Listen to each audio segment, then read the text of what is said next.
there was a deal, a bipartisan deal. There was, just days ago.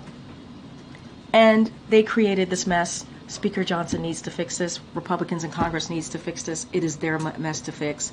And they allowed this bipartisan deal to be scuttled by the president-elect. We will regroup and we will come up with another solution, so stay tuned. Will you drop?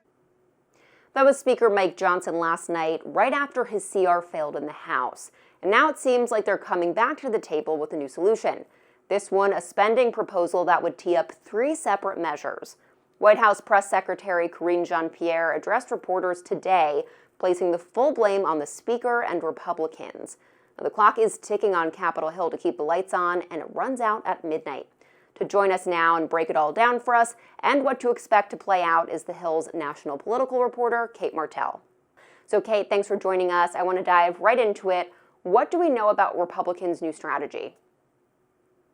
Bianca, this latest strategy that Republicans are trying on Capitol Hill is an a la carte style of passing this government funding package that, we saw earlier this week that a lot of the add-ons were stripped of the package, and now it's just left with some of the more essential measures, funding the government probably through March, also disaster aid and economic assistance for farmers. But now Republicans were unable to successfully pass it yesterday because of measures that involved the debt. So the latest strategy that Speaker Mike Johnson is testing out right now in a closed-door Republican meeting is, let's try doing this all separately and see if this can be successful if we pass the government funding bill, the economic assistance for farmers, and disaster aid all entirely separately.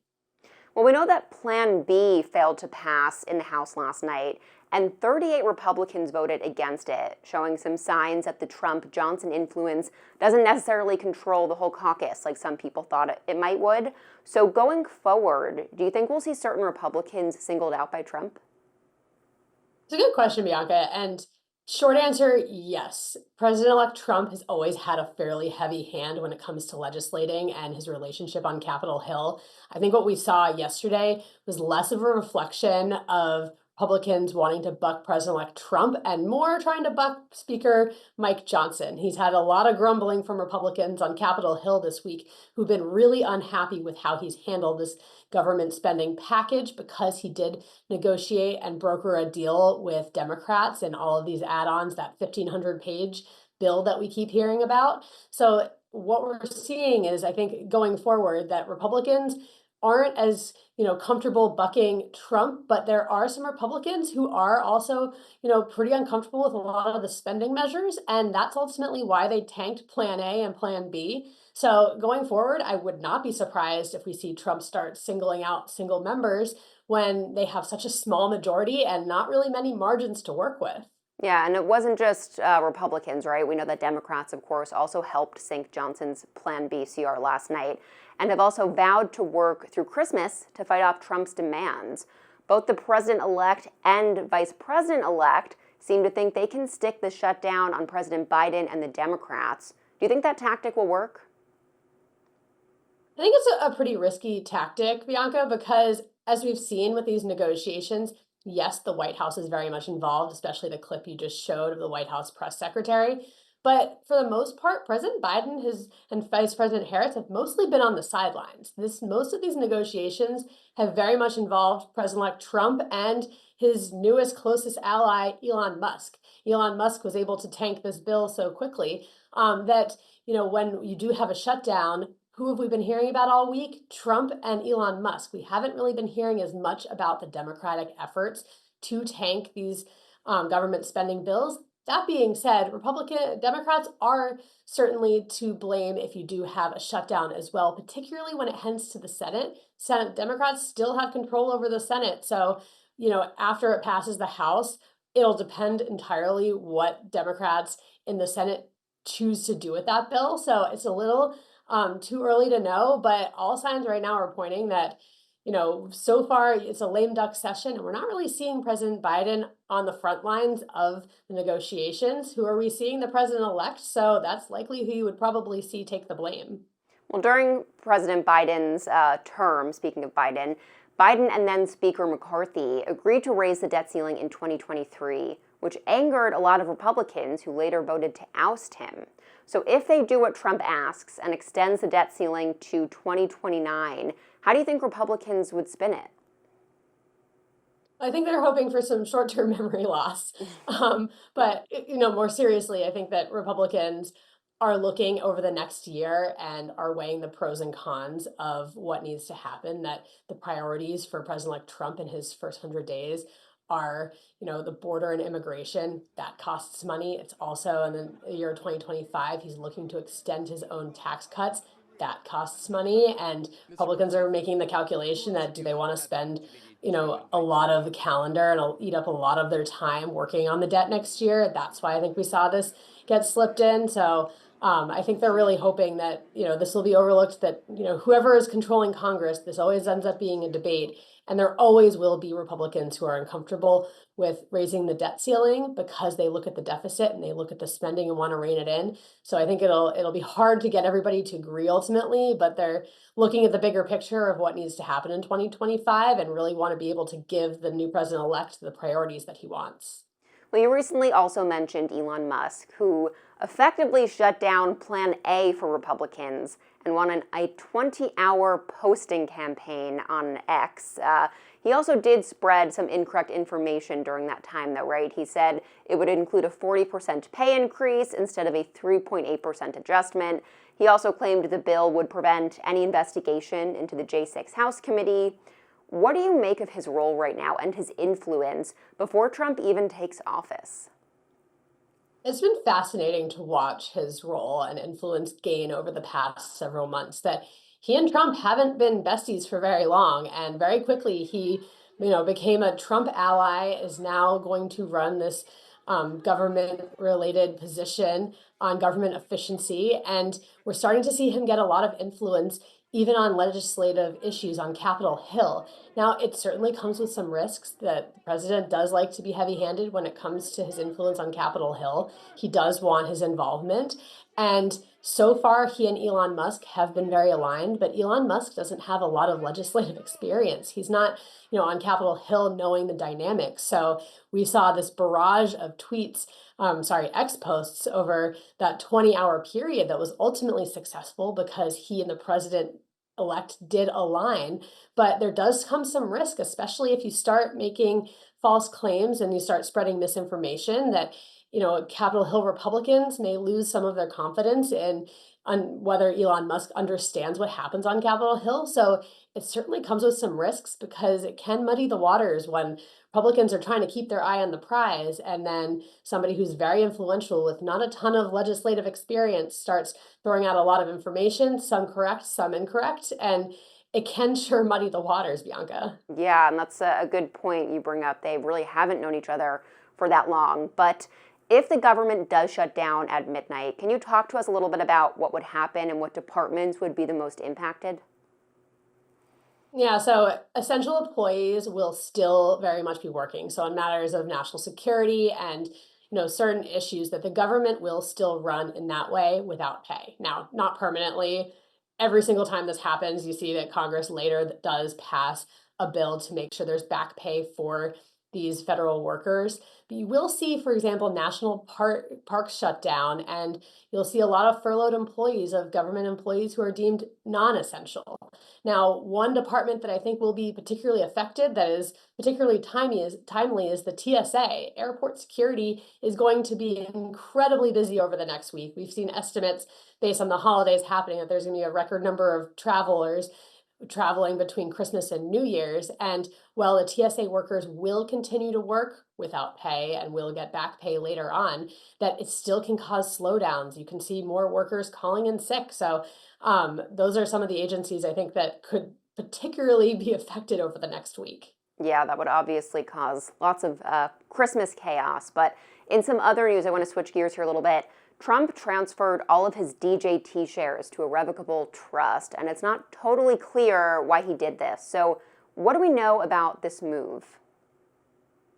Well, Bianca, we do know that President-elect Trump did this in 2017 when he was about to be inaugurated for the first time as president. So there is some precedent to it. It is a very large number of shares, that he is transferring all of his shares from Trump Media into this revocable trust. He is the sole beneficiary, and he has one trustee. That's his son, Don Jr. We do know that based on the closing price yesterday, that these shares amount to a little more than $4 billion, casual.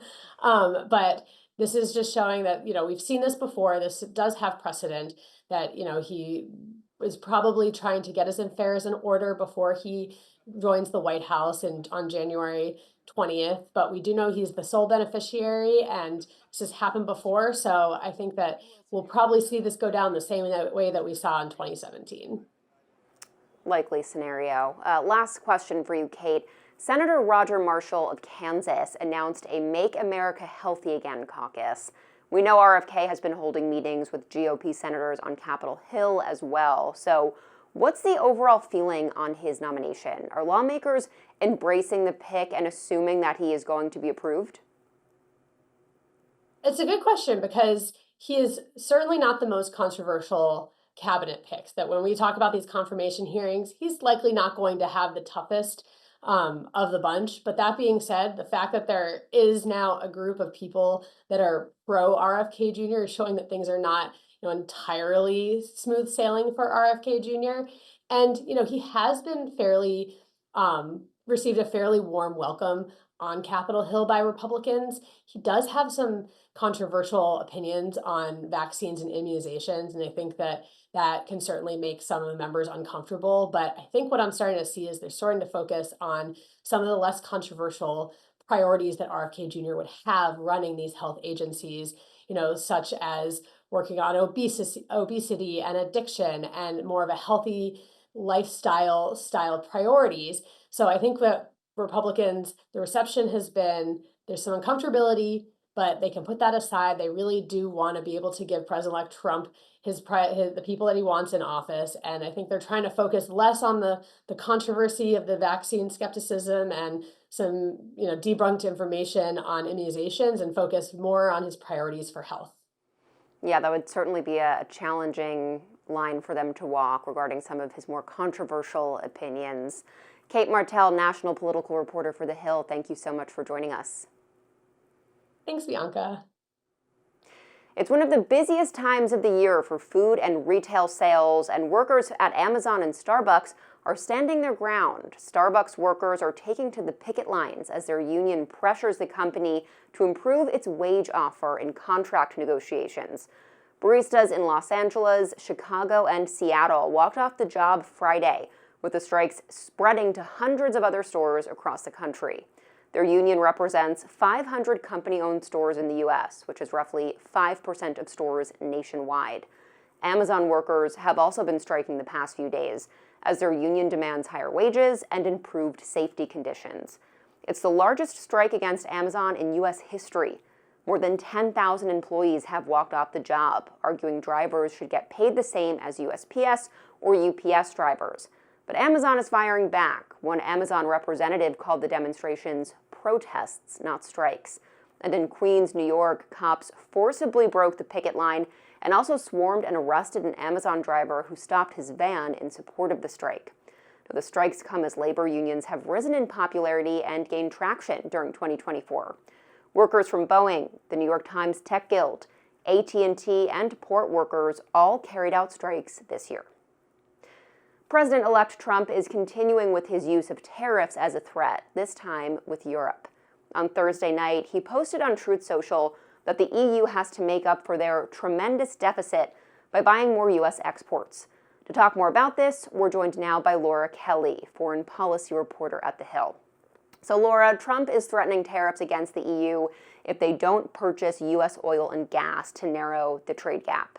We know the president-elect likes to use tariffs as a threat to other nations, but how much oil and gas does the U.S. export to the EU already, and what are the odds that he follows through with this? Yes, well, thank you for having me. The U.S. is the largest provider of liquefied natural gas, or LNG, to Europe, according to the U.S. Energy Information Administration. And U.S. crude exports to Europe stand at around 2 million barrels per day, representing over half of U.S. total exports. And the rest of those are going to Asia. And that's according to U.S. statistics analyzed by Reuters. There's a few countries in Europe that are the biggest importers. And so it raises a question of whether increasing U.S. energy exports to Europe would be on a bilateral basis or would be discussed with the European Union. Europe exports more goods to the U.S. than it imports from America, but the U.S. has a surplus on service exports to Europe. These include professional management services, intellectual property, and financial services sectors. So it's unclear what Trump actually wants to achieve with his threats. But he does like to use the threat of tariffs to get some movement going on any negotiations. We saw Canada's Prime Minister Justin Trudeau travel to the president-elect's residence, Mar-a-Lago, to talk about Trump's threats for 25% tariffs. His threats to the EU could trigger some meetings, and we'll just have to see. That's true. It might not even have to do with gas and oil at all. But I do want to switch gears slightly here. It's just under 2 weeks after Syrian rebels toppled Bashar al-Assad in Syria, and senior U.S. diplomats have arrived in Syria to meet with governing militias there. What's the plan here for the U.S.? Are officials trying to help form a new government in Syria, or what's the goal there?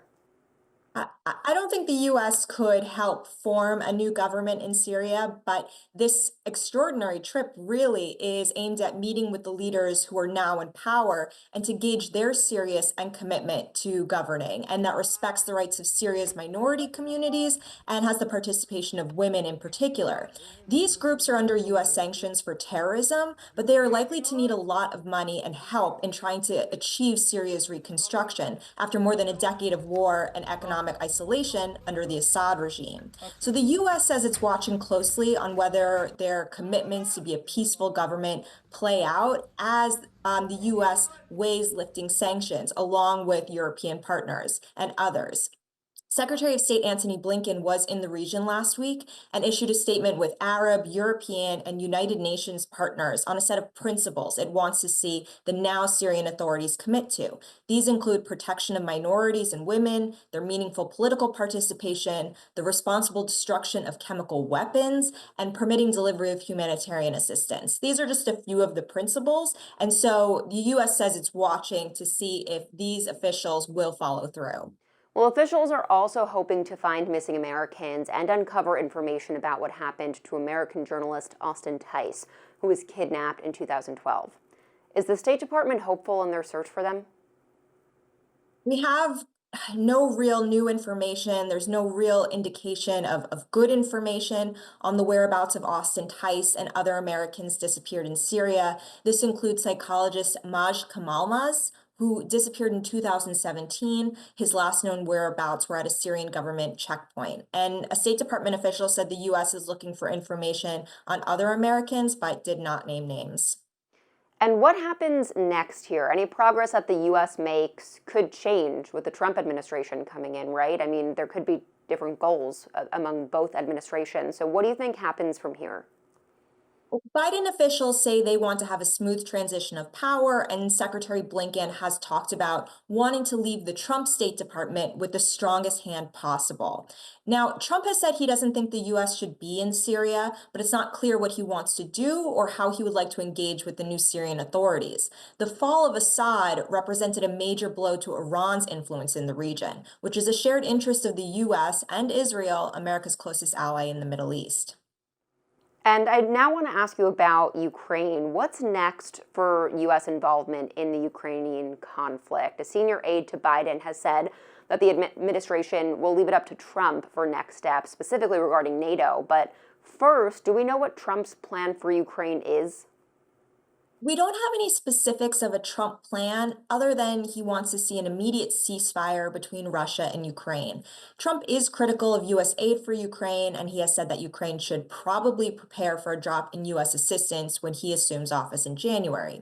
Now, Trump picked retired Lieutenant General Keith Kellogg as his special envoy for Ukraine and Russia, and there are some debates about how a Trump administration could get Ukraine and Russia to a negotiating table. One of those proposals includes putting off Ukraine's NATO membership as a carrot for Russia to join the table. So these are just some of the things that are emerging over these past couple weeks. And do you think it's possible that aid for Ukraine could be totally shut off under Trump? It's definitely a possibility. While there is a majority of bipartisan support in Congress to support Ukraine, Republicans have said they are waiting for direction from Trump on how to move forward, and that relates to sending more money. And as we've seen, Trump can exercise immense influence on Republicans in the House and in the Senate. We see that when he expressed rejection of the bipartisan government funding deal, that Republicans had to go to a plan B and then a plan C. So it's not clear how Republicans will, if they are supportive of Ukraine, if they will push back against the president if he says he does not want to send any more money. Laura Kelly, foreign policy reporter at The Hill, thank you so much for joining us. Thank you. The Federal Reserve's preferred measure of inflation is up slightly but came in below expectations. The Personal Consumption Expenditures Price Index, otherwise known as PCE, showed an increase of 0.1% from October to November, and it showed an annual inflation rate of 2.4%. Now, that's still above the Fed's 2% target rate, but it's also lower than the 2.5% predicted by economists. And this comes days after the Fed announced a third interest rate cut by 0.25 percentage point. But next year, the central bank is only anticipating 2 cuts. And the FBI is warning Americans to not rely on text messages for two-factor authentication after a major network hack could expose unencrypted messages to cybercriminals. News Nation correspondent Ryan Bass has the latest. Yeah, the feds say you should stop using text codes to authenticate things like your banking login or your social media accounts. They said that cybercriminals could be spying on your text messages and potentially stealing your info and logging into those accounts by seeing that code that gets sent to your phone. Now, earlier this month, government officials urged people to switch to encrypted messages like WhatsApp after the U.S. government said China hacked AT&T, Verizon, and Lumen Technologies to spy on customers in what's known as one of the worst cyber attacks in our nation's history. Now, the Cybersecurity and Infrastructure Security Agency sent out an updated memo on Wednesday warning people that texts are not encrypted, basically saying that those text-based passcodes are old school and not very secure. Instead, they say you need to use authenticator apps in order to log in. So how are hackers getting a hold of our personal information? Well, I spoke with coding and securities expert Yashin Manraj, who said we need to be extra cautious with the texts that we're getting to make sure that we're not voluntarily handing over our sensitive information to hackers. And I would say in terms of texting, the biggest worry is not really the two-factor, but the fact that people like you who are, adapt to texting, uses it a lot, is that they are clicking a lot of links. I think that's where 60 to 70% of the active successful hacks has been, is that people have been able to send phishing links that basically are able to divert your information, your bank information, or access to more critical infrastructures. Yashin also said to ignore those USPS texts that are coming into your phone saying that your packages are either delayed or to confirm your address. He said that is a direct spam and phishing attempt. Some of his advice is, number one, invest in some sort of password manager software that's either on Apple, Google, or something like Dashlane. And number two, he said, differentiate your passwords across different accounts. Don't use the same one. He said that is going to make it much harder for someone to hack into your accounts and to get access to your sensitive information. Ryan Bass, News Nation correspondent, thank you. Planes, trains, automobiles, reindeers, or sleighs, whatever mode is getting Americans home for the holidays, one thing is for sure, it's beginning to look like a record-breaking holiday travel season. Auto Club AAA is predicting over 119 million people will travel at least 50 miles from home between Saturday and New Year's Day. These figures are set to top 2019 as the year with most holiday travel, and of that, about 90% of Americans traveling far from home will be in cars. Airlines for America is also predicting U.S. airlines will carry 54 million passengers during a 19-day period between December 19th and January 6th. Those figures would mean a 6% increase over the last year. Experts say the looming government shutdown is too close to the holidays to immediately affect flights or airport operations, but that could change if the shutdown is drawn out. Whether you'll be on the road or at the airports, stay safe out there. That's today's Daily Debrief. I'm Bianca Facchinei. Be sure to like, share, and subscribe to The Hill's YouTube channel, and come back here soon for the intersection between politics and policy.